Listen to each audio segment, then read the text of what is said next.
जो आज का जो टॉपिक है वो है पदार्थ के प्रकार के बारे में। पिछली वाली वीडियो नहीं, प्रीवियस लेक्चर में मैंने आपको पढ़ाया था कि पदार्थ किसे कहते हैं। ठीक है, उसमें हमने सहसंयोजक बल भी पढ़ा था, यानी कोहेसिव फोर्स भी पढ़ा था। तो आज हम पढ़ने वाले हैं कि पदार्थ के प्रकार। तो पदार्थ के प्रकार कितने होते हैं? तीन होते हैं, ठोस, द्रव और गैस। शॉर्ट वे में इसको क्या लिखते हैं? एस, एल और जी। इसको बोलते हैं सॉलिड, इसे लिक्विड और इसे गैस। फिलहाल मैंने यहाँ पे ठोस, द्रव, गैस के कण लिखे हुए हैं। देखें, ठोस में सारे कण जो होते हैं वो पास पास होते हैं। द्रव में कणों के बीच थोड़ी थोड़ी दूरी होती है। गैस में कण जो है बहुत ज़्यादा दूर होते हैं। तो दूरी के हिसाब से बात करें तो गैस में जो कण होते हैं वो बहुत ज़्यादा दूर होते हैं, द्रव में थोड़े से पास होते हैं और ठोस में सबसे पास होते हैं। अब एक सोचने वाली बात है कि ठोस में कण अगर पास पास होंगे तो यानी ठोस का जो आकार होगा वो कैसा होगा? निश्चित होगा। और इसका जो आयतन होगा वो कैसा होगा? फिक्स, यानी वो भी निश्चित होगा।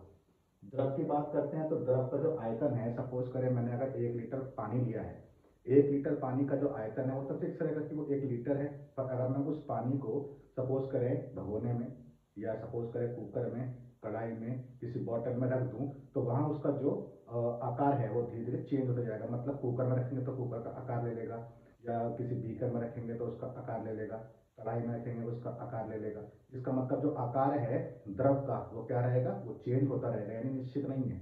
परंतु जो 1 लीटर मैंने लिया है, यानी जो आयतन लिया है वो फिक्स रहेगा। तो द्रव वाले केस में जो आयतन होता है वो निश्चित होता है, परंतु जो आकार होता है वो निश्चित नहीं, अनिश्चित होता है।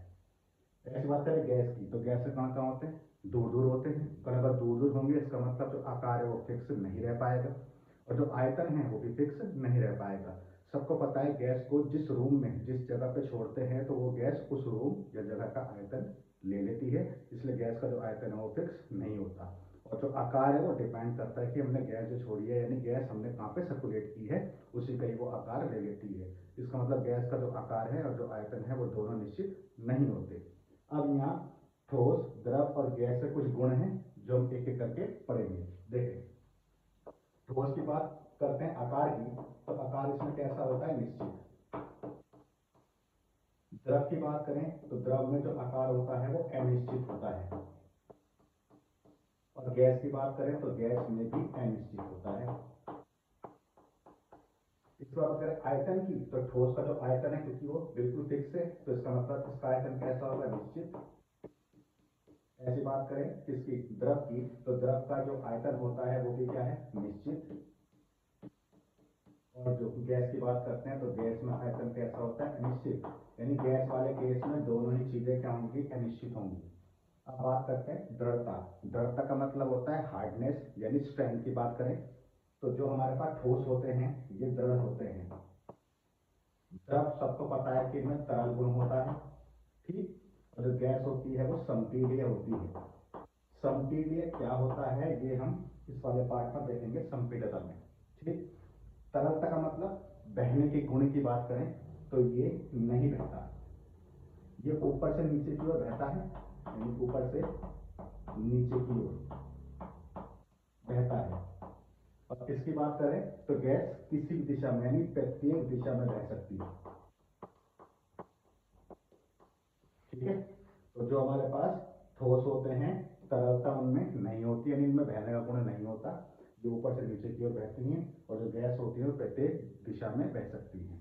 अब बात करते हैं अंतर अणु स्थान। इसका मतलब है कणों के बीच की दूरी, यानी किसमें दूरी कितनी है।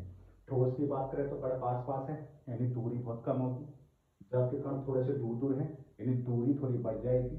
गैस के कण और ज्यादा दूर है, इसका मतलब अंतर अणु स्थान, यानी जो दूरियां हैं वो और ज्यादा बढ़ जाएगी। अंतर अणु स्थान का बेसिकली मीनिंग क्या है? गैप। गैप किस में ज्यादा मिलेगा?